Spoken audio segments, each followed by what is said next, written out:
Hello बच्चों, स्वागत है आप सभी लोगों का एक बार फिर से भौतिक विज्ञान के इस फोकल क्लास में। तो आज हम डेरिवेशन सीरीज में आगे बढ़ते हुए चैप्टर नंबर 6 का डेरिवेशन करने वाले हैं। चैप्टर नंबर 4 तक डेरिवेशन हो गए थे। 5वें चैप्टर में क्योंकि जो सिलेबस है अभी आपका उसमें कुछ डेरिवेशन खास है नहीं, सिर्फ एक छोटा सा डेरिवेशन है जो कि हम आपको बता भी चुके हैं पहले। वो कुछ डेरिवेशन ऐसा नहीं है कि उसकी डिमांड ऐसी नहीं है कि वो एग्जाम में पूछा जाता है, बट उसको मैं करवा दूंगा। डेरिवेशन की सीरीज अभी ये चल रही है। बाद में जो बचे हुए कुछ इंपॉर्टेंट डेरिवेशन है, कुछ कुछ चैप्टर से जो बच जाएंगे डेरिवेशन सीरीज के अंदर नहीं आ पाएंगे, उनको फिर लास्ट में हम एक वीडियो के अंदर या 2 वीडियो के अंदर कवर कर लेंगे। ठीक है, मिसलेनियस जो होते हैं वो हम कवर कर लेंगे। फिलहाल अगर हम बात करें तो इंपॉर्टेंट चैप्टर डेरिवेशन की नजरों से अगर मैं देखूं तो वो आ जाता है आपका विद्युत चुंबकीय प्रेरण चैप्टर, जो कि चैप्टर नंबर 6 कहलाता है। तो 4 चैप्टर का डेरिवेशन अगर आपने अभी तक नहीं देखे हैं तो फटाफट से पहले चैप्टर का, दूसरे चैप्टर का, तीसरे चैप्टर का और चौथे चैप्टर का डेरिवेशन निपटा लीजिए। नोट्स बनाइए बढ़िया से, डेरिवेशन के लिए नोट्स बनाइए और सारे डेरिवेशन की प्रैक्टिस करिए जितने भी डेरिवेशन करा रखे हैं। और आज की इस क्लास में हम सीखने वाले हैं विद्युत चुंबकीय प्रेरण चैप्टर के डेरिवेशन। तो सबसे पहले अगर आपको याद दिलाऊं तो आपको एक बढ़िया सा काम करना है, और वो काम ये है कि आपको फटाफट से लाइक कर देना अभी तक नहीं किया है तो, और जो बच्चे अभी तक नहीं आए हैं उनको लाने के लिए फटाफट से आपको शेयर कर देना है। और अगर नए हैं आप तो फिर तो आपको सब्सक्राइब करके रखना पड़ेगा, क्योंकि यहां पर जो भौतिक विज्ञान के कंटेंट जो आपको चीजें मिलेंगी और कहीं नहीं मिलने वाली हैं, और बिल्कुल मुफ्त में, बिल्कुल फ्री में। क्लास 12th के लिए जो भी हम क्लासेस यहां पर ले रहे हैं भौतिक विज्ञान के लिए, उसके पीडीएफ अगर आपको चाहिए तो विपिन सिंह फिजिक्स, अर्थात जो चैनल का नाम है इसी नाम से टेलीग्राम चैनल है। टेलीग्राम का लिंक डिस्क्रिप्शन में भी है, वहां क्लिक करेंगे तो टेलीग्राम पर पहुंच जाएंगे, या आप टेलीग्राम ऐप पर जाके सर्च करिए विपिन सिंह फिजिक्स, मेरी पिक्चर लगी होगी, हंसता खिलखिलाता मुस्कुराता हुआ यही चेहरा है। आपको फटाफट से वो चैनल का पेज ज्वाइन कर लेना है और वहां पर आपको पीडीएफ सारे मिल जाएंगे, जितने भी पीडीएफ और मटेरियल होंगे सारे मिलते रहेंगे। ठीक है, तो आइए स्टार्ट करते हैं। सबसे पहले सॉरी सबसे पहले अगर मैं बात करूं इस चैप्टर में जो इंपॉर्टेंट डेरिवेशन है, ठीक है, हम बात कर रहे हैं विद्युत चुंबकीय प्रेरण। चैप्टर का नाम है बेटा विद्युत चुंबकीय प्रेरण। तो विद्युत चुंबकीय प्रेरण जो ये चैप्टर है बेटा, बहुत ही शानदार, बहुत ही अद्भुत चैप्टर है। इस चैप्टर के अंदर हम डेरिवेशन की बात करते हैं। कौन कौन से डेरिवेशन है? पहला डेरिवेशन की बात करूं, डेरिवेशन में यहां पर याद रखिएगा, डेरिवेशन में फैराडे का जो नियम है वो कोई डेरिवेशन नहीं है, वो नियम है। ठीक है, उसका फॉर्मूला आता है E बराबर माइनस d∅dt, वो एक नियम है। फैराडे के 2 नियम है, जो दोनों नियम। डेरिवेशन स्टार्ट होता है स्वप्रेरण और अन्योन प्रेरण से। तो पहला डेरिवेशन जो है यहां पर ध्यान से सुनना, फर्स्ट डेरिवेशन स्टार्ट होता है बेटा धारावाही परिनालिका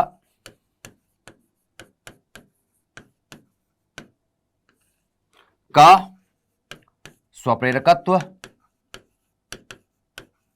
स्वप्रेरकत्व को आप स्वप्रेरण गुणांक भी बोलते हैं। ठीक है, थोड़ा सा तबीयत खराब सी लग रही है, कोई दिक्कत नहीं है। धारावाही परिनालिका का स्वप्रेरकत्व। दूसरा आता बेटा वृत्ताकार या धारावाही वृत्ताकार, धारावाही वृत्ताकार, वृत्ताकार कुंडली का स्वप्रेरकत्व। तीसरा बात करें यहां पर तो अन्योन्य प्रेरकत्व से एक यहां पर बहुत इंपॉर्टेंट है, 2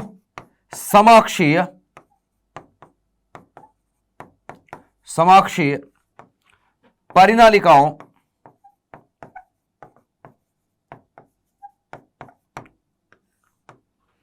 का अन्योन्य प्रेरकत्व।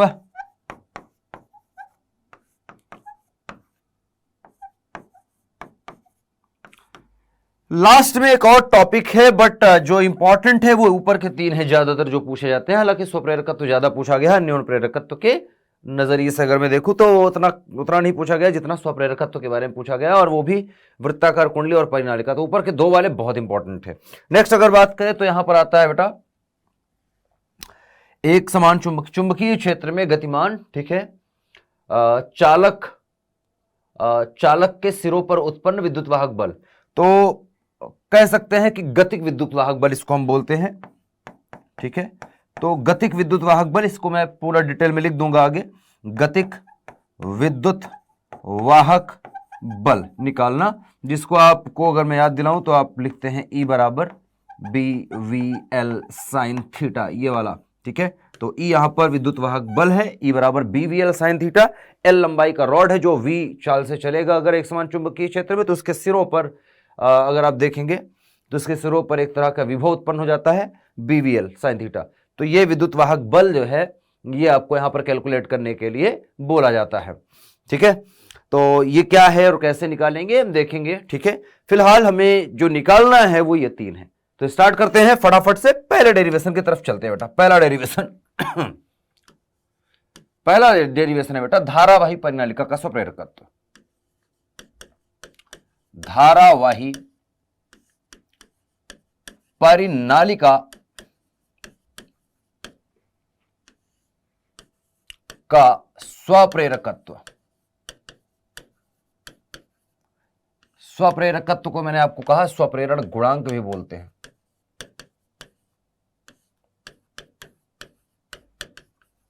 ठीक है, तो दोनों एक ही शब्द है, स्वप्रेरकत्व बोलिए या स्वप्रेरण गुणांक बोलिए, एक ही बात है। तो आइए फटाफट से इसको स्टार्ट करते हैं, आगे लेके चलते हैं। क्या है स्वप्रेरकत्व और कैसे निकालते हैं, परिनालिका का स्वप्रेरकत्व हम कैसे निकालेंगे। तो मैं आपको इसका ट्रिक बता देता हूं फटाफट से। आप जितने भी आगे आने वाले ये 3 डेरिवेशन है ऐसे चुटकी में कर लेंगे। इस चैप्टर के सारे डेरिवेशन आप चुटकी में कर लेंगे, अन्योन्य प्रेरकत्व का हो या स्वप्रेरकत्व का हो। ठीक है, तो अभी मैं दिखा देता हूं आपको फटाफट से। 3 स्टेप में आप कर लेंगे। 3 स्टेप का मतलब क्या है, पहले एक बार मैं करके दिखाऊंगा प्रॉपर, उसके बाद मैं ट्रिक बताऊंगा। और कुछ बच्चे पहले भी देख चुके हैं, अगर मेरी क्लासेस पढ़ चुके हैं मेरे से, तो उनको पता होगा कि वो क्या है ना मैं बोल रहा हूं, किस बारे में बात कर रहा हूं। तो एक धारावाही परिनालिका, पहले तो परिनालिका बनाते हैं। यहां पर आइए एक परिनालिका बना लेते हैं। ठीक है, मैं मान लेता हूं कि ये परिनालिका है और इसमें I करंट बह रही है और इसकी लंबाई मैं मान लेता हूं कि L लंबाई की है बेटा। ठीक है, और इसमें फेरों की संख्या है N, तो N फेरे हैं इसमें। ठीक है, N फेरे हैं इसमें और I करंट बह रही है, सिंपल सा हम देख रहे हैं। इसकी अक्ष होगी। ठीक है, तो इसकी अक्ष हम मान लेते हैं कि ये इसकी अक्ष है परिनालिका की। हम जानते हैं परिनालिका में जब करंट प्रवाहित करते हैं तो परिनालिका को हम विद्युत चुंबक की तरह भी देख सकते हैं, क्योंकि ये इसके अंदर विद्युत क्षेत्र चुंबकीय क्षेत्र उत्पन्न हो जाता है। तो विद्युत की वजह से चुंबकीय क्षेत्र उत्पन्न हो रहा है, इसलिए इसको हम कृत्रिम चुंबक या हम बोलते हैं अस्थायी चुंबक, या इसको हम विद्युत चुंबक भी बोलते हैं। तो जो विद्युत चुंबक है, जो विद्युत चुंबक मतलब चुंबकीय क्षेत्र है अंदर, तो चुंबकीय क्षेत्र यहां पर पहले से मौजूद है। हमें निकालना है स्वप्रेरकत्व। स्वप्रेरकत्व का मतलब है कि हमें L बराबर जो फॉर्मूला होता है, देखो फाई बराबर होता है LI, हमें L निकालना है, L बराबर निकालना है फाई बटे I। तो सबसे पहले हमें फाई निकालना पड़ेगा। इस फॉर्मूले का इस्तेमाल करने के लिए हम फाई निकालेंगे। फाई बराबर होता है बेटा B ना AB या BA। ठीक है, B dot A cos theta, तो BA कॉस थीटा। अब हमें फाई निकालना पड़ेगा। फाई निकालने के लिए हमें क्या चाहिए बेटा, बी निकालना पड़ेगा। अब बी क्या होता है वो निकालेंगे, फिर इसको यहां पर रख देंगे, फिर इसको यहां रख देंगे और आंसर आ जाएगा। तो 3 स्टेप है, पहला स्टेप ये, दूसरा स्टेप ये, तीसरा स्टेप ये। अभी आपको यहां से दिखा रहे हैं, हम चलेंगे इधर से। तो हम सबसे पहले क्या लिखेंगे बेटा, जब करंट प्रवाहित होना स्टार्ट होगी तो ये चुंबक की तरह व्यवहार करेगी, अर्थात चुंबकीय क्षेत्र उत्पन्न हो जाएगा। बिल्कुल सही बात है। तो चुंबकीय क्षेत्र जो उत्पन्न होगा उसकी हम चुंबकीय क्षेत्र लिख लें कि कितना है यहां पर। तो चित्र में, या मैं कहूं इस तरह से कि परिनालिका पहला स्टेप कि थोड़ा सा आपको लिखना पड़ेगा कि चित्र में आप देख सकते हैं कि एक परिनालिका है L लंबाई की, जिसमें I करंट प्रवाहित हो रही है, उसमें N फेरे हैं। ठीक है, अतः उसके अक्ष पर उत्पन्न चुंबकीय क्षेत्र। तो परिनालिका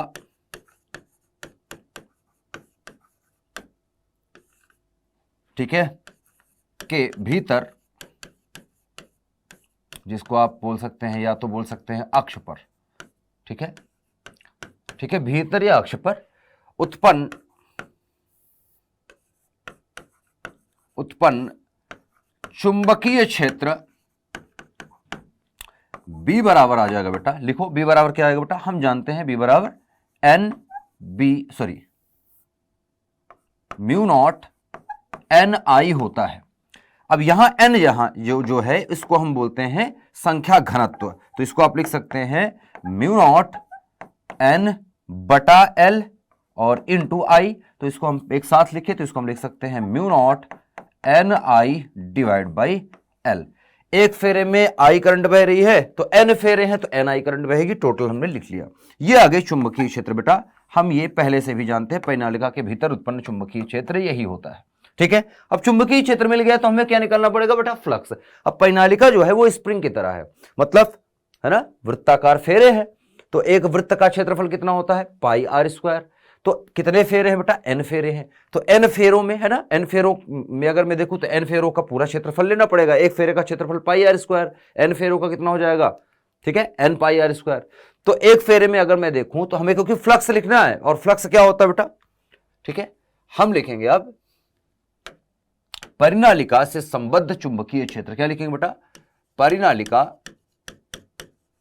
इसको मैं अभी समझाता हूं जो बोल रहा था, परिनालिका से संबद्ध कुल विद्युत फ्लक्स, सॉरी कुल चुंबकीय फ्लक्स, चुंबकीय फ्लक्स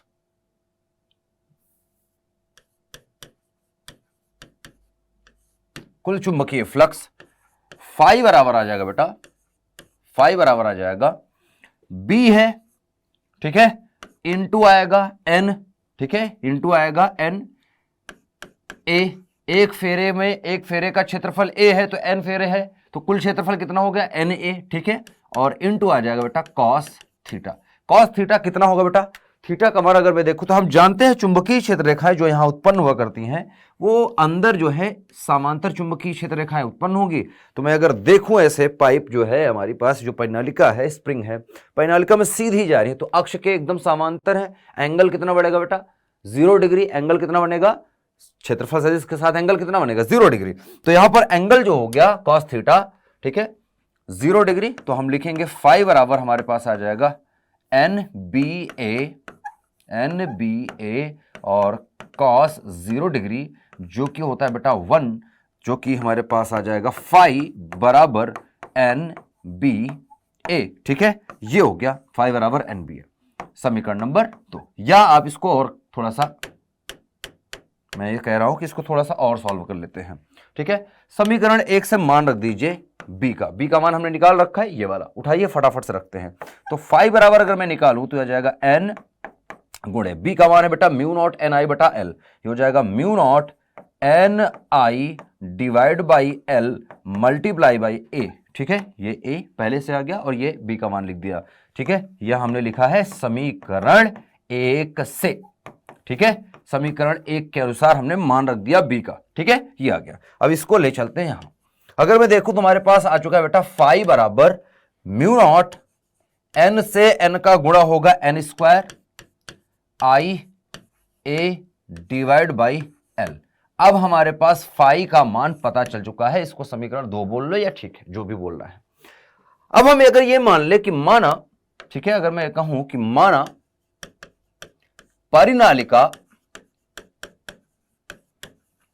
का स्वप्रेरकत्व, परिनालिका का स्वप्रेरकत्व जो है बेटा, ठीक है, स्वप्रेरकत्व एल है, ठीक है, ये एल हमने मान लिया एल है। अतः सूत्र phi equals to L I से, ठीक है, एल बराबर हो जाएगा फाई डिवाइड बाई आई के, सिंपल है। तो यहां से एल बराबर हो जाएगा फाई, अच्छा इसको समीकरण नंबर 2 बोल लो ना, ठीक है, समीकरण 1 पहले था हमारे पास, ये 1 था वो 2 हो गया, ठीक है। तो फाई बराबर हम यहां पर रख देते हैं, तो यहां आ जाएगा बेटा mu not an square I ए, ठीक है, बटा एल, ठीक है, बटा स्मॉल एल, और डिवाइड बाई में है करंट ये वाली आई, ठीक है, तो ये आई। तो हम अगर यहां पर देखें तो हम देख सकते हैं कि यहां हमें देखने को मिल रहा है कि आई से आई कट जाएगा और हमारे पास फाइनली आ गया है एल बराबर mu not an square A divide by है बेटा एल के, ठीक है। ये है स्वप्रेरकत्व कुंडली का या परिनालिका का, जिसको हम लिखेंगे हेनरी में, मात्रक होता है हेनरी, इसको आप कैपिटल एच से भी लिख सकते हैं, या आप किताब में पाएंगे तो ये लिखा रहेगा एल बराबर म्यू नॉट एन स्क्वायर, एक ही जगह आप लिख सकते हैं यहां पर पाई आर का स्क्वायर डिवाइड बाई एल, ऐसा भी आप लिखा हुआ देख सकते हैं या देखा जा सकता है, तो ये भी हेनरी ही रहेगा। यहां पर ए जो है वो क्षेत्रफल है, मैंने कहा कि वृत्ताकार कुंडलियां क्योंकि है तो एक कुंडली का क्षेत्रफल पाई आर स्क्वायर। अगर त्रिज्या हम मान लें कि जो त्रिज्या है यहां पर, ये जो त्रिज्या है परिनालिका की वो आर है, तो ठीक है, तो अगर त्रिज्या हम आर मान ले कि जो परिनालिका की जो त्रिज्या है यहां पर वो कितनी बेटा, अक्ष से ऊपर तक या अक्ष से नीचे तक चले जाइए, केंद्र से, ठीक है, तो सर्कल है, सर्कल से किनारे तक कहीं भी चले जाइए त्रिज्या, तो त्रिज्या जो है आर अगर मैं मान लूं तो क्षेत्रफल को क्या लिख सकता हूं, ए बराबर लिख सकता हूं पाई आर स्क्वायर। तो ये हम यूज कर सकते हैं और यहां पर हमने रख दिया, तो ये भी बन सकता है। तो आपने देखा यहां पर हमने अभी अभी जब निकाला एकदम बेसिक सा था, है ना, थोड़ा सा यहाँ पर हिंदी जो हमने लिखी है वो लिखना पड़ेगा आपको, आप थोड़ा सा और लिख सकते हैं, मैं इसमें और अच्छा दिखाने के लिए आप लिख सकते हैं चित्र में माना आई करंट बह रही है या चित्र में आई करंट प्रवाहित हो रही है परिनालिका में जिसमें एन फेरे हैं और इसकी लंबाई एल है, तो ये थोड़ा सा लिख दोगे तो और खूबसूरत हो जाएगा और अच्छा लगेगा, ठीक है। और परिनालिका की त्रिज्या माना आर है, या आप लास्ट में लिख सकते हैं यदि परिनालिका की त्रिज्या आर हो तो ए बराबर पाई आर स्क्वायर अतः एल बराबर ये, ठीक है, ऐसा लिख सकते हैं, आपकी मर्जी है। अच्छा, हमने देखा जो ट्रिक या हम कह सकते हैं कि जो प्रोसेस है वो ये है कि सबसे पहला स्टेप, फर्स्ट स्टेप, 3 स्टेप है, तो अगर मैं फर्स्ट स्टेप की बात करूं बेटा, तो फर्स्ट स्टेप क्या है बेटा, फर्स्ट स्टेप में आपको करना है बेटा बी का मान निकालिए, बी ढूंढ लीजिए कितना है। फिर इसके बाद आता है बेटा यहां के बाद सेकंड स्टेप, सेकंड स्टेप में अगर मैं बात करूं, सेकंड स्टेप में अगर मैं बात करूं तो आपको निकालना होता है बेटा, बी निकल गया, फाई निकालिए कितना है, फाई निकल गया। थर्ड स्टेप, ठीक है, थर्ड स्टेप की बात करूं, थर्ड स्टेप, तो थर्ड स्टेप में आपको करना होता है बेटा एल बराबर फाई बटे आई, कुछ और नहीं, बस आई का मान है ना, आई से आई कट जाएगा, फाई का मान रख देंगे और ये आंसर, और यही होता है इतना हेनरी आंसर। तो जो भी आपको जो है दी गई हो चीज, चाहे वो परिनालिका हो चाहे वो कुंडली हो, बस चुंबकीय क्षेत्र पहले निकालिए, उसके केंद्र पर कितना है, उसके अक्ष पे कितना है, उसके भीतर कितना है और फ्लक्स कितना निकल रहा है, फिर उसके बाद फ्लक्स जब आ जाए तो उसको फाई बराबर एल आई या एल बराबर फाई बटे आई करके आई से आई काट दीजिए, आंसर है आपके सामने, ठीक है। तो 3 स्टेप में ये पूरा आप सॉल्व कर सकते हैं कोई भी, जैसे अभी फिर मैं दिखाऊं तो यहां पर हमने लिखा है दूसरा वाला, ठीक है, दूसरा जो डेरिवेशन है कि धारावाही वृत्ताकार कुंडली का स्वप्रेरकत्व, ये निकालिए। तो हम धारावाही जो वृत्ताकार कुंडली है उसके केंद्र पर पहले क्या निकालेंगे, चुंबकीय क्षेत्र, चुंबकीय क्षेत्र निकालेगा, फिर फ्लक्स लिख लेंगे, फ्लक्स लिखते ही फ्लक्स में जो आई का मान होगा उसको काट दीजिए फाई बराबर एल आई वाले सूत्र से, तो एल का मान मिल जाएगा। आइए देखते हैं करके, ठीक है, यही वाला प्रोसेस अपनाते हैं। तो सेकंड है हमारे पास यहां पर धारावाही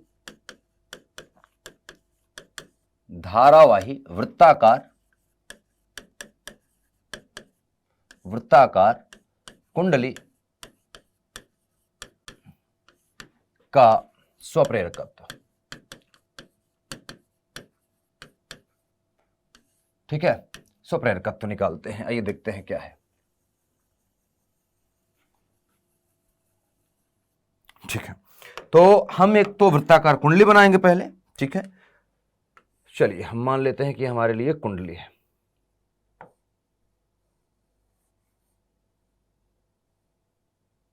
ठीक है, ये हम मान लेते हैं कि ये वृत्ताकार कुंडली है और इसको थोड़ा सा मोटा कर लेते हैं, या ठीक है ऐसे, नहीं ठीक है, यही वाली ठीक है।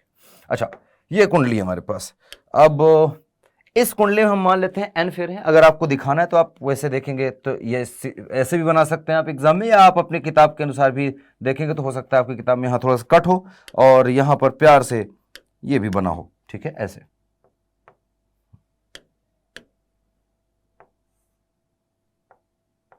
ऐसे भी बना हो सकता है कि यहां से करंट ऐसे जा रही है आई और यहां से करंट ऐसे आ रही है आई, और इसमें हम मान लेते हैं एन फेरे, तो एन फेरे लिख लेते हैं, जैसे अभी माना था एन फेरे हो गए, और इसका केंद्र होगा कहीं ना कहीं, तो ठीक है, इसका केंद्र हम मान लेते हैं ओ, और इसकी त्रिज्या जो है यहाँ पर हम मान लेते हैं आर है, ठीक है, आर त्रिज्या है, तो आर त्रिज्या हो गई, ओ केंद्र हो गया, ये सारी चीजें हैं, वृत्ताकार कुंडली है, इसमें एन फेरे हैं, ठीक है, एन फेरे हैं, सिंपल सी चीज है।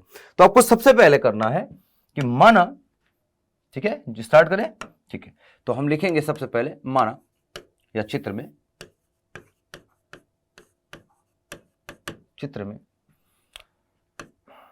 माना कुंडली के केंद्र पर, या माना क्यों, चित्र में कुंडली के केंद्र पर उत्पन्न चुंबकीय क्षेत्र B बराबर, या चुंबकीय क्षेत्र है या होगी, ठीक है, ऐसा भी लिख सकते हैं या होगी, जो भी वर्ड आपको अच्छा लगे, है या होगी। B बराबर कितना होता है बेटा, अगर R त्रिज्या है और करंट बह रही है तो हम देखेंगे कि चुंबकीय क्षेत्र जो आता है वो आता है म्यू नॉट डिवाइड बाई 4 पाई, या इसको म्यू नॉट डिवाइड बाई 4 पाई ना करके फटाफट से ऐसे लिखें, म्यू नॉट आई यहां पर एक नहीं है, एन फेरे है तो एन आई, तो म्यू नॉट एन आई, और डिवाइड बाई होता है बेटा 2r के। सिंपल सा फॉर्मूला है, ये बायो सावर्ट के नियम से हमने निकालना सीख लिया है चौथे चैप्टर में ही, तो हमें ये पता है, ठीक है। या हम लिख सकते हैं चित्र में, हम जानते हैं कि केंद्र पर, की कुंडली के केंद्र पर उत्पन्न चुंबकीय क्षेत्र है, होगी फिर हटा देते, थोड़ा अच्छा शब्द रहेगा मुझे लगता है ये वाला, ठीक है, हम जानते हैं ऐसा लिख लेते हैं और इसको थोड़ा सा आगे कर लेते हैं, ठीक है। चित्र में हम जानते हैं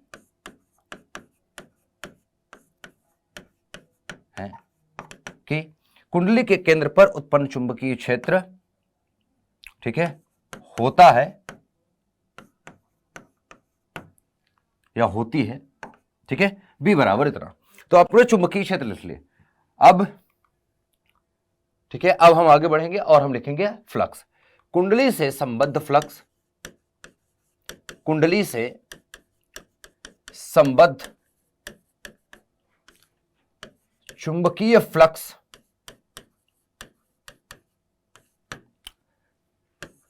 फाई बराबर हो जाएगा कितना बेटा, B इंटू फेरे कितने हैं N, क्षेत्रफल कितना है A, NA और cos थीटा। थीटा कितना है बेटा, यहां पर थीटा कितना होगा, अगर मैं देखूं तो यहां पर करंट इस दिशा में से बह रही है, तो यहां पर चुंबकीय क्षेत्र एकदम सीधा बोर्ड के एकदम अंदर 90 डिग्री एंगल, तो जो क्षेत्रफल सदिश है उसके साथ कितना, तल के साथ 90 डिग्री एंगल, तो इसका मतलब क्षेत्रफल सदिश के साथ कितना एंगल है, 0, ठीक है। तो क्षेत्रफल सदिश के साथ एंगल 0, तो अगेन चूंकि थीटा बराबर 0 डिग्री, तो इसलिए हम यहां लिख सकते हैं कि फाई बराबर हो जाएगा NBA। और आगे चलते हुए अगर मैं देखूं तो फाई बराबर आ जाएगा एन, बी की वैल्यू उठाई यहां से, mu naught N I divide by 2r, तो हो जाएगा mu not N I divide by 2r, और गुणे आ जाएगा a के, ठीक है। अब आप देख सकते हैं यहां पर कि n से n का गुणा हो जाएगा, तो फाई बराबर अगर मैं लिखूं, फाई बराबर अगर लिखूं तो ये हो जाएगा mu not an square I A divide by 2r के, कुछ और तो नहीं है, mu not an square I A divide by 2r के। या आप चाहें तो ए का मान यहीं पर पाई आर स्क्वायर लिख के आर से आर काट भी सकते हैं, अभी मैं कर दूंगा, अभी नहीं कर रहा मैं, लास्ट में भी आप कर सकते हैं, मर्जी है आपकी, या आप बीच में अभी भी कर सकते हैं, आप यहां भी कर सकते थे, जहां से ए का मान आना स्टार्ट हुआ है वहीं से कर सकते थे आप, या आप एकदम लास्ट में कर दीजिए, कोई दिक्कत की बात नहीं है, सब किताबी कीड़ा बनने की जरूरत नहीं है, रिजल्ट तो सेम ही आ रहा है, कोई दिक्कत नहीं, आप ए लिखो या ए को बाद में फिर दिखा भी दो, ठीक है, मर्जी है आपकी। अच्छा, तो यहां से अगर मैं आगे बढ़ूं तो ये फाई बराबर हमारे पास ये आ गया है, ठीक है। अच्छा, इसको समीकरण नंबर 2 बोल ले हम, तो समीकरण नंबर ये हमारे पास 2 आ गया बेटा, ठीक है, चलिए सही है। अब माना कुंडली का स्वप्रेरकत्व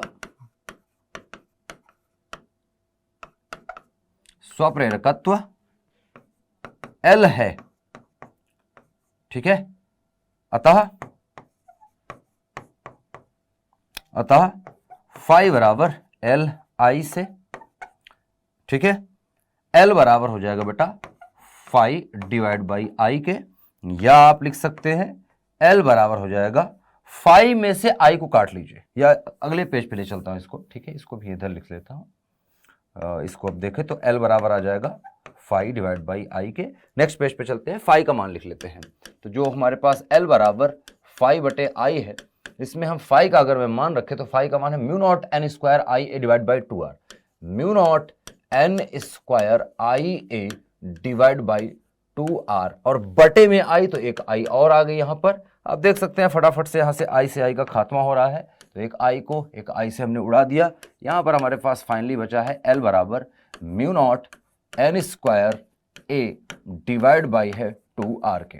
ठीक है, ये आ गया इतना हेनरी, ये आ गया हमारे पास कुंडली का स्वप्रेरकत्व। ठीक है, या आप लिख सकते हैं इसको, ठीक है, या हम माने चूंकि कुंडली की त्रिज्या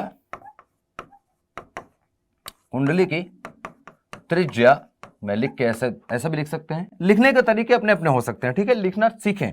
त्रिज्या r है, अतः या इसलिए जो a होगा बराबर हो जाएगा पाई r स्क्वायर। ठीक है, तो यहां से फॉर्मूला जो है वो बन जाएगा हमारे पास L बराबर, ठीक है, mu naught n square, a की जगह हम लिखेंगे पाई r square divide by 2r। अब मैं देख सकता हूं कि यहां पर क्या हो रहा है बेटा, एक r से एक r कट गया।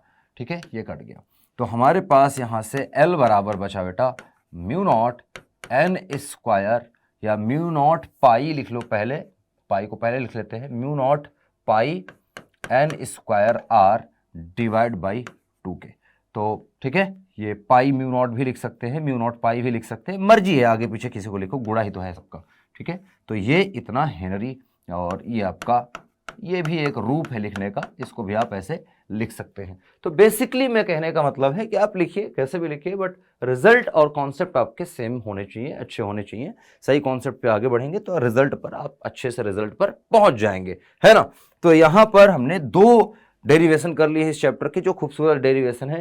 ये डेरिवेशन आपके एग्जाम में 3 नंबर के मिलते हैं देखने को, तो ये पूछा जाएगा 3 नंबर का या इसका पहले वाला पूछा जाएगा, ये वाला तो 3 नंबर का। तो 3-3 नंबर के ये डेरिवेशन प्यारे से हैं। अन्योन्य प्रेरकत्व वाला भी 3 नंबर का है, इतना कुछ नहीं है कि 5 नंबर का होगा। कई बार थोड़ा सा इसमें छोटे मोटे न्यूमेरिकल जोड़ करके 5 नंबर के बनाए जाते हैं। या अन्योन्य प्रेरकत्व की परिभाषा क्या है, या अन्योन्य प्रेरकत्व से आप क्या समझते हैं, समाक्षी 2 समाक्षी परिनालिकाओं का अन्योन्य प्रेरकत्व ज्ञात कीजिए, ऐसा कर देगा तो 5 नंबर का कर देगा फिर। ठीक है, तो बेसिक सी चीजें हैं। तो अब इसके तरफ बढ़ते हैं, तीसरा नंबर की तरफ। अब 2 परिनालिका हम लेंगे, जैसे अभी तक 1 परिनालिका थी, अब 2 परिनालिका रखेंगे और हम देखेंगे अन्योन्य प्रेरकत्व की यहां पर घटना किस प्रकार से हो रही है। आइए, तो हम यहां पर निकालने वाले हैं बेटा 2 समाक्षीय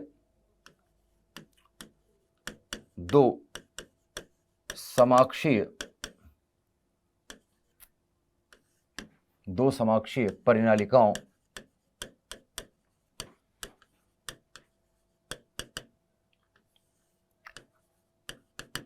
दो धारावाही समाक्षीय परिनालिकाओं या 2 समाक्षीय धारावाही परिनालिकाओं, जो भी है धारावाही है, समझ लेना। ठीक है, अब देख लेना किताब में आपकी जो हेडिंग डली है वही डाल लेना।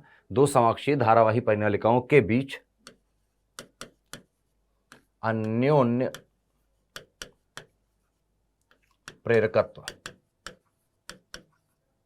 प्रेरकत्व अर्थात m की गणना करनी है हमें। ठीक है, आइए स्टार्ट करते हैं, फटाफट से देखते हैं क्या हो सकता है यहाँ पर। और बहुत ही सुंदर सी डेरिवेशन है इसकी भी। ठीक है, आइए देखते हैं। तो देखो यहाँ पर 2 परिनालिका हमें लेना है, 2 परिनालिका बनाएंगे फटाफट से, और उसके बीच में हम अन्योन्य प्रेरकत्व की घटना देखेंगे। तो प्राथमिक और सेकेंडरी भी बोलते हैं, I1 I2 भी लिख सकते हैं, आपकी मर्जी है। अभी मैं दिखाता हूं, जैसे एक परिनालिका मैं बना लूं यहां पर। तो लेट्स से कि एक परिनालिका ये है, ठीक है, फर्स्ट परिनालिका होगी ये। ठीक, अब इसमें बैटरी भी दिखाना है तो आप दिखा सकते हैं, अदरवाइज ठीक है, कोई जरूरत नहीं है। मैं तो ऐसे ही रख लेता हूं इसको कि भैया ये होगी हमारी एक परिनालिका। ठीक है, अब दूसरी परिनालिका आप इसी के बगल में रख लीजिए, समाक्षीय रखना है तो इसी का क्लोन बना लेते हैं। एक ये हो गई, एक इसका जुड़वा, और 2 होनी चाहिए, और समाक्षीय मतलब एक ही अक्ष पर रखी गई है। सिंपल सा क्लोन का मतलब है, मतलब समाक्षीय का मतलब है। अब यहाँ पर ऐसा करते हैं कि एक को प्राथमिक एक को सेकेंडरी मानना है, तो एक का कलर मैं थोड़ा सा बदल लेता हूँ। ठीक है, चलिए मैं प्राथमिक का और द्वितीयक का कलर की बात करें। चलिए ये प्राथमिक है, प्राथमिक का कलर थोड़ा सा चेंज कर लेते हैं। प्राथमिक का कलर मैं चेंज कर लेता हूँ, येलो कर लेता हूँ या ब्लू कर लूँ।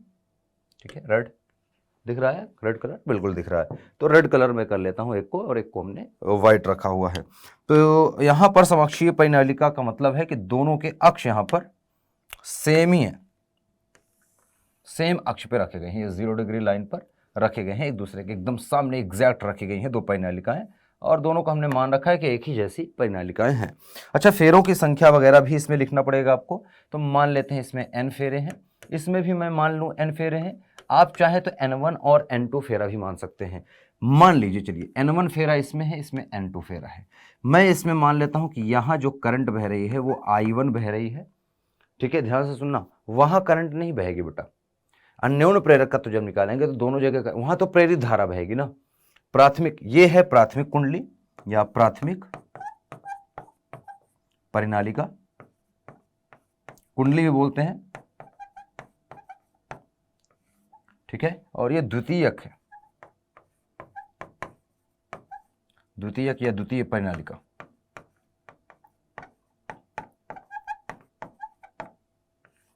अच्छा, प्राथमिक को प्राइमरी बोलते हैं, इसलिए इसको P से भी निरूपित कर सकते हैं हम। ठीक है, यहां पर लिख दें P, तो हम इसको P से भी निरूपित कर सकते हैं।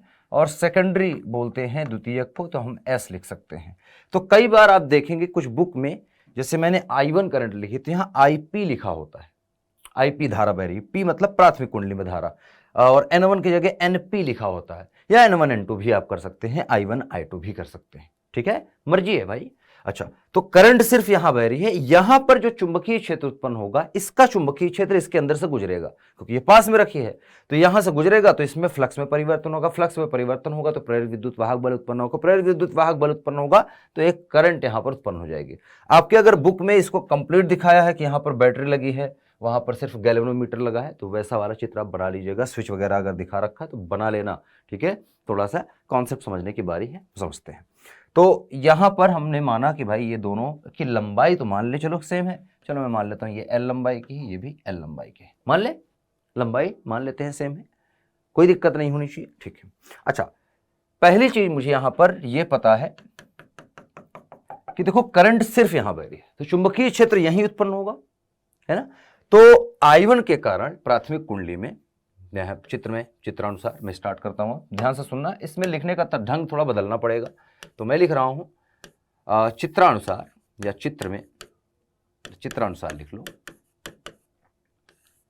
चित्रानुसार वैसे अच्छा नहीं है यहां पर, चित्र में।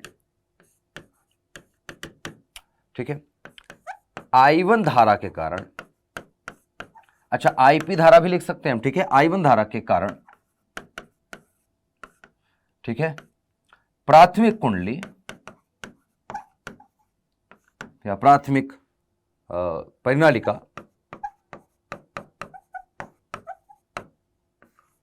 के केंद्र पर या के भीतर, एक्चुअली के भीतर मतलब अक्ष पे, ठीक है, उत्पन्न चुंबकीय क्षेत्र, सबसे पहले आपको चुंबकीय क्षेत्र निकालना है, वो आ जाएगा B बराबर, B1 लिखने की जरूरत नहीं है, B बराबर म्यू नॉट, फेरे कितने बेटा N1, ठीक है, करंट कितनी है I1 divide by L, mu naught N1 I1 divide by L लिख सकते हैं, बिल्कुल लिख सकते हैं, प्यार से लिख सकते हैं। ठीक है, या mu naught Ni, small Ni लिख सकते हैं, स्मॉल n का मतलब हो जाएगा N1 बटा L, सिंपल सा है, क्योंकि वो संख्या घनत्व है ना, कितने लंबाई में कितने फेरे हैं तो उसका अनुपात ले लेते हैं, तो संख्या घनत्व की एकांक लंबाई में फेरों की संख्या। अच्छा, तो हमारे पास ये चुंबकीय क्षेत्र आ चुका है जो उत्पन्न हो रहा है। अब ये चुंबकीय क्षेत्र जो है, जो यहां पर चुंबकीय क्षेत्र उत्पन्न हो रहा है लाल वाली पहली परिनालिका में, यही चुंबकीय क्षेत्र इसके अंदर से गुजर रहा है।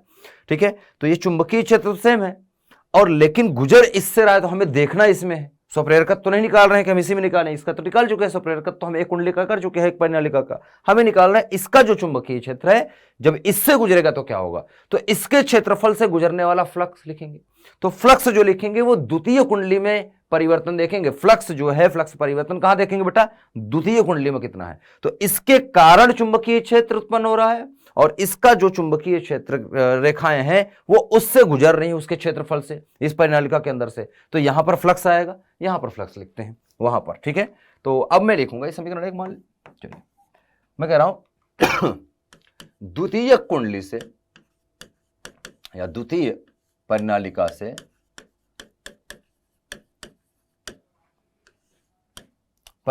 से संबद्ध चुंबकीय फ्लक्स।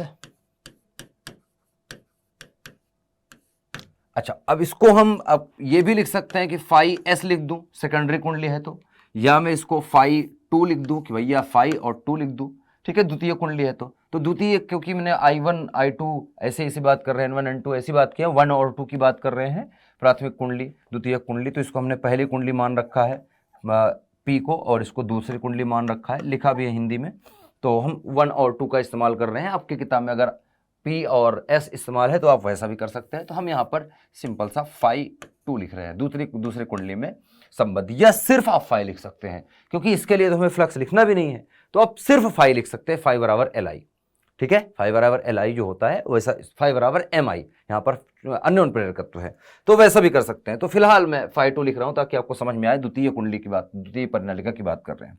तो फाई बराबर आ जाएगा बेटा चुंबकीय क्षेत्र फ्लक्स गुणे होता है फेरों की संख्या और इंटू क्षेत्रफल, फेरों की संख्या इंटू क्षेत्रफल, फेरों की संख्या कितना है बेटा N2, और इंटू क्षेत्रफल कितना है A मान लेते हैं, दोनों का क्षेत्रफल क्योंकि R है ना, तो हम मान लेते हैं, और इंटू आ जाएगा कॉस थीटा। थीटा यहां पर कितना होगा बेटा 0 डिग्री, क्योंकि यहां से चुंबकीय क्षेत्र रेखाएं समांतर निकल रही, इसके अंदर समाक्षी और पास पास रखी हैं, तो घुस जाएगा उसके अंदर सीधा, ऐसे है ना, लंबवत उसके तल के लंबवत जा रही है, अर्थात जो क्षेत्रफल सदिश है उसके साथ एंगल कितना है 0 डिग्री। तो चूंकि थीटा बराबर है 0 डिग्री, इसलिए हम लिख सकते हैं कि फाई बराबर हो जाएगा बेटा N2BA, ठीक है, N2BA या N2AB। चलिए ये समीकरण, चलो इसको समीकरण छोड़ दो, तो ये आ गया, या आप लिख सकते हैं फाई बराबर N2B की वैल्यू हमारे पास है, B की वैल्यू है बेटा mu naught N1 I1 divide by L, mu naught N1 I1 divide by L, और मल्टीप्लाई में A तो हमारे पास है ही, ठीक है, अच्छी बात है। इसको आगे ले चलते हैं थोड़ा सा, तो यहां से इधर की तरफ आएंगे तो हमारे पास आ गया फाई बराबर, या फाई 2 लिख सकते हो आप अगर आपको लिखना है, या फाई भी लिख सकते हैं, मर्जी है, ठीक है, तो फाई या फाई 2 जो आपको मर्जी है वो लिखें, आपकी बुक में आपका जो नोटेशन दे रखा है वही इस्तेमाल कर ले, कॉन्सेप्ट सारा सेम है, बस प्रत्येक चिन्ह अपने हिसाब से मैं यूज कर रहा हूं, आप अपने हिसाब से यूज कर सकते हैं या किताब के हिसाब से यूज कर सकते हैं, जैसा आपको कंफर्टेबल हो। तो फाई बराबर या फाई 2 बराबर अगर मैं लिखूं तो mu naught N1 N2, mu naught N1 N2 I1 A divide by आ जाएगा बेटा L के, सही है, इतना ही है, देख लीजिए सही है। अच्छा, इसको समीकरण कुछ मान ले, चलिए इसको मान लेते हैं समीकरण नंबर 2, क्या कहते हो, सही है, समीकरण नंबर 2 है यार, दिख रहा है। अच्छा, अब समीकरण नंबर 2 आ चुका हमारे पास, हम ऐसा करते हैं, अब मान लेते हैं कि माना दोनों कुंडली को बीच में जो अन्योन्य प्रेरकत्व है यहां पर वो M है, ठीक है, तो हम लिख रहे हैं यहां पर माना दोनों कुंडलियों या परिनालिकाओं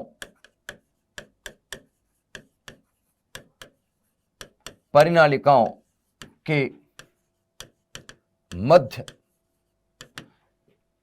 अन्योन्य प्रेरकत्व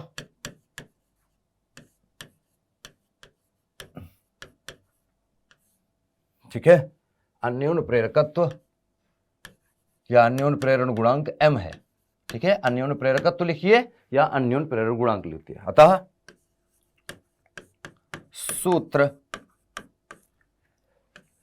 फाई बराबर MI से, लेकिन यहां पर फाई बराबर MI को फाई बराबर MI नहीं लिखेंगे हम, दो चीजें हैं, तो फाई की जगह हमारे पास फाई 2 है और I की जगह हमारे पास I1 है, समझ में आ रही बात, फाई की जगह हमारे पास फाई 2 है, I की जगह हमारे पास I1 है, देख लीजिए, ठीक है, फाई 2 फ्लक्स वहां परिवर्तित हो रहा है दूसरे कुंडली में, लेकिन करंट उत्पन्न हुई है इसके कारण, या चुंबकीय क्षेत्र उत्पन्न हुआ है, फ्लक्स उत्पन्न हुआ है इसके कारण, ठीक है, परिवर्तन वहां है लेकिन हुआ तो I1 के कारण, I1 अगर मैं प्रवाहित ना करूं, जीरो कर दूं तो सब कुछ जीरो हो जाएगा, ठीक है। अच्छा, तो फाई 2 बराबर MI1 से, ठीक है, यहां से हम निकालें तो M बराबर आ जाएगा फाई 2 डिवाइड बाई I1, तो फाई 2 का मान उठा के रखिए फटाफट से, आप इसको हम सिंपल सा फाई बराबर MI भी लिख सकते थे, अगर मैं इसको सिर्फ और सिर्फ क्या लिखता बेटा फाई लिखता और I1 को I लिखता तो कोई गलती नहीं थी, हम लिख सकते थे, I से I कट जाएगा। यहां पर तो आपको गलती नहीं समझ में आएगी, लेकिन जब हमें अन्योन्य प्रेरकत्व और स्वप्रेरकत्व के बीच संबंध निकालना हो जाता है तब आपको इन चीजों का बहुत ध्यान रखना पड़ता है, phi1 phi2 I1 I2 N1 N2 इन सब का। ठीक है, तो फिलहाल हम ऐसे ही कर रहे हैं ताकि आपको ऐसी आदत पड़ी रहे। आपको अगर इस तरह नहीं करना है आपकी मर्जी है बेटा। phi2 है बेटा mu naught N1 N2 mu naught N1 N2 I1 A divide by L, लेकिन बटे में I1 भी तो है तो आ जाएगा I1। सही है, देख लीजिए mu naught N1 N2 I1 A divide by L, mu naught N1 N2 I1 A divide by L और डिवाइड में I1। अच्छा जी, तो ऐसा करते हैं, इसको काट पीट के बराबर करते हैं। I1 से I1 को हमने एकदम काट दिया और हमारे पास यहाँ पर आ गया बेटा फाइनल कि जो M होगा ये बराबर हो जाएगा बेटा mu naught N1 N2 A divide में आया बेटा L के। तो ये हमारे पास अन्योन्य प्रेरकत्व आ गया या अन्योन्य प्रेरण गुणांक आ गया है इतना हेनरी। ठीक है, इसको आप H लिख सकते हैं। तो इतना हेनरी हमारे पास जो है ये जो डेरिवेशन है ये कंप्लीट होता है। A की वैल्यू आपको पाई आर स्क्वायर लिखना है, लिख लीजिए, नहीं लिखना है छोड़ दीजिए, कोई दिक्कत नहीं। ठीक है, और ये यहां तक डनाडन हो गया है। 3 स्टेप है जैसे मैंने आपको बताया। सबसे पहले आपको B निकालना है, उसके बाद आपको फाई निकालना है, उसके बाद ये सूत्र है, सिंपल, ये सूत्र है।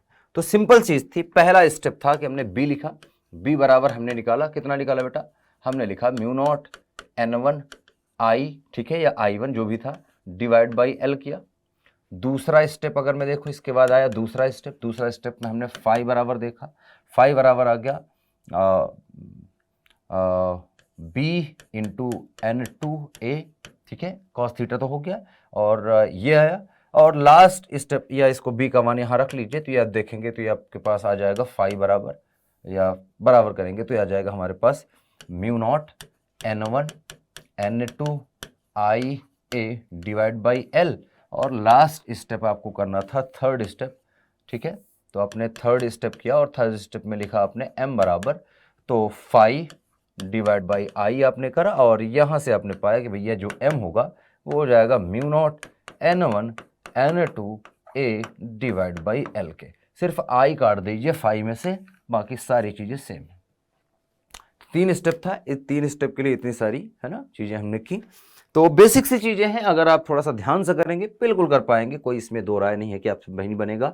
कठिन नहीं है, आसान है, बहुत आसान चैप्टर है। बस थोड़ा सा दिल लगा के, मन लगा के थोड़ा सा आपको एक बार प्रैक्टिस करनी है। 2 बार प्रैक्टिस करेंगे, 3 बार प्रैक्टिस करेंगे, एकदम ये चकाचक तैयार हो जाएगा आपका मामला, और एग्जाम तक आप भूलेंगे नहीं। बहुत आसान है, बहुत आसान डेरिवेशन है। ठीक है, तो आज की क्लास में ज़्यादा लंबा नहीं करूँगा। लास्ट में जो बचा हुआ डेरिवेशन है E बराबर BVL साइन थीटा वाला, उसको हम कर लेंगे मिसलेनियस वाले में। जब सारे चैप्टर के हो जाएंगे तो जो एक्स्ट्रा टाइम में हम करेंगे, कुछ डेरिवेशंस ऐसे होंगे जो छोटे होंगे या जिसको हम कर नहीं रहे हैं अभी, तो उसको हम एक बार में ही फिर बाद में कर लेंगे।